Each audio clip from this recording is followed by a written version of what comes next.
వచ్చినందు కృష్ణాయని గారు. బ్రహ్మనాయుడు గారు, ఇప్పుడు మన సబ్జెక్ట్ అయితే మనము జగన్మోహన్ రెడ్డి రాష్ట్రంలో రాష్ట్రపతి పాలన పెట్టాలని అంటున్నారు. అవును.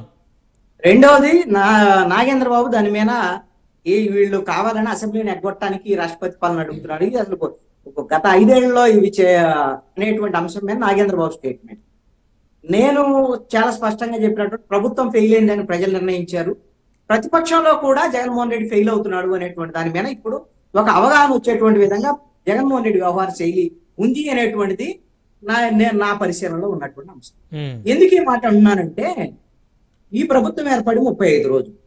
ఈ 35 రోజుల్లో వాళ్ళు కొన్ని సంక్షేమ పథకాలను ప్రకటించారు. వాళ్ళు ఇచ్చినటువంటి హామీలను అమలు చేసేటువంటి ప్రయత్నం చేస్తున్నారు.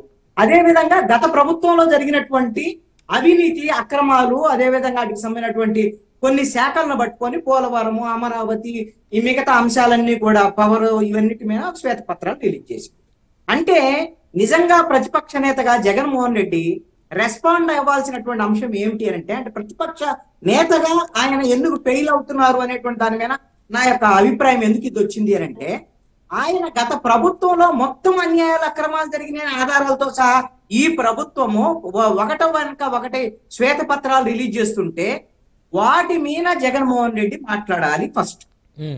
మా ప్రభుత్వంలో ఈ అన్యాయాల అక్రమాలు జరగలేదు, ఇవంతా అబద్ధం అనేటువంటి దాన్ని ఎవరో మంత్రులు వాళ్ళు మాట్లాడటం అనేటువంటి కాదు.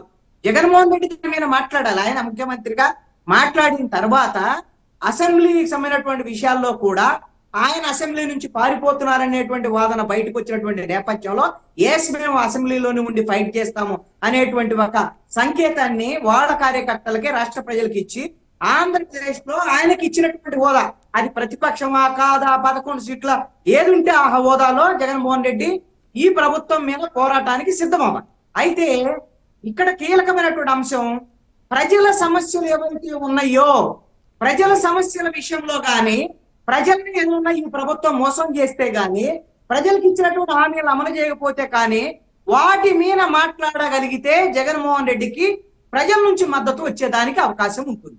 కానీ ఆయన తీసుకున్నటువంటి స్టెప్ ఏమిటి? తన కార్యకర్తలను చంపుతున్నారు ఇప్పుడు అధికార పక్షంలో ఉండేటువంటి వాళ్ళు అని ఒక లిస్టు చెప్పారు. తన కార్యకర్తలు బెదిరింపుల వల్ల ఆత్మహత్యలకు పాల్పడుతున్నారు, అదే విధంగా కొన్ని వేల మంది దౌర్జన్యాలు, ఇలాంటి ఒక పెద్ద లిస్టు చెప్పాడు. ఎక్కడికి వెళ్ళాడు?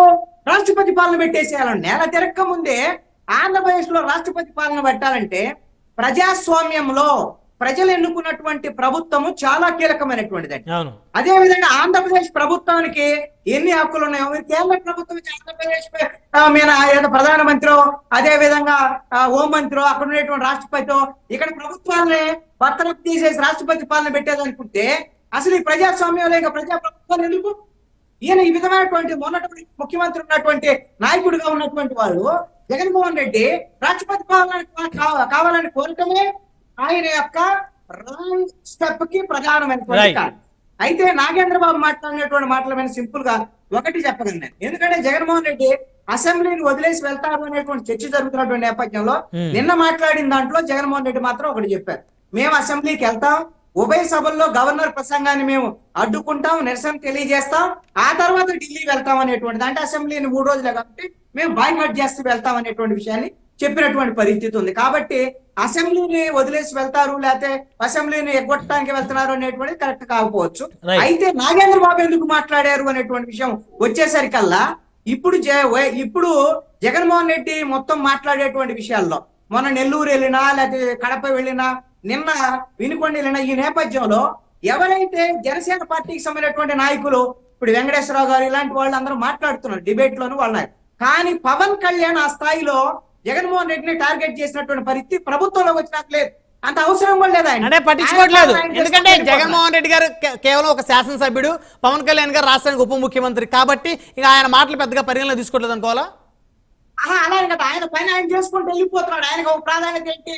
పాలన సరిగ్గా అందించాలి. జగన్ పవన్ కళ్యాణ్ ఒకటే చెప్తున్నాడు, మనకి చాలా బాధ్యత ఉంది, చాలా పనులు ఉన్నాయి, కాబట్టి వాటిని ప్రజల్ని సంతృప్తి పరిచేటువంటి అందిద్దామనేటువంటి యాంగిల్ వెళ్తున్నాడు. కాబట్టి జనసేన పార్టీ తరఫున నాగేంద్ర బాబు లైన్ లోకి వచ్చారని చెప్పేసి మాత్రం నేను అనుకుంటున్నా. ఒకటి ఫైనల్ గా చెప్తాను బ్రహ్మనాయుడు గారు, సింపుల్ గా ఒకటే పాయింట్.